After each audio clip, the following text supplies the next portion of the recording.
Well, after struggling for decades, the area surrounding Eastern Market has slowly but surely made a comeback. And now the city aiming to take a major step and bring more new development to these two sites right along the DeQuinder Cut. Business editor Rod Maloney joins us live with more on a big move for the city, Rod. Yeah, Devin, this is a first. The DEGC, Detroit Economic Growth Corporation, and the city together are teaming up to try and do more with Eastern Market. Now, Eastern Market is a hot destination, and it's not so easy to get in there. And yet, they're asking developers to come in and just send them proposals that would give them a reason to say, okay, we want you. With its popular sheds and food choices, Eastern Market's billed as the nation's oldest continuous marketplace.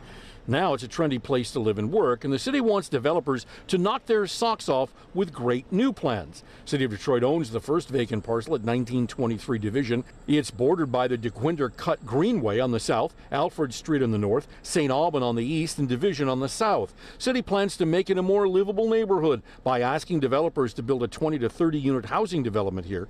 Still, Deputy Director of Detroit's Housing and Revitalization Department, Julie Schneider, says it's not going to be entirely a high-rent district. At least some of the units being set aside for affordable housing.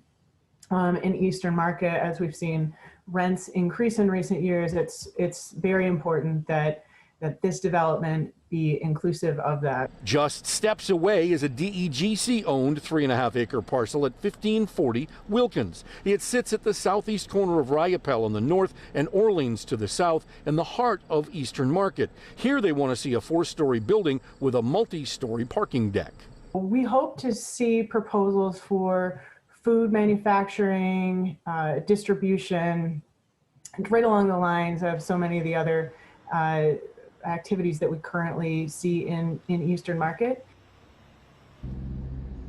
Now, one of the reasons why they're doing this is because if you realize that that little location right there on the edge of the DeQuinder Cut sends you down to the river and then into downtown Detroit. You have a lot of people living there, adds to the foot traffic in the area, makes a nicer neighborhood. That's what they're aiming for. We'll see how it goes. Back to you. And what is there a deadline yet to send in these plans, Rod? Well, yeah, October 30th is the deadline. There are a number of other deadlines as well. If you're a serious developer, you're going to want to go online to the city and see exactly what it is they're looking for, because I don't want to be the guy that tells you incorrectly the specifics of this. Sure. But the deadline to be in entirely is on the 30th. Well, it's going to be exciting to see what's presented. All right, Rod.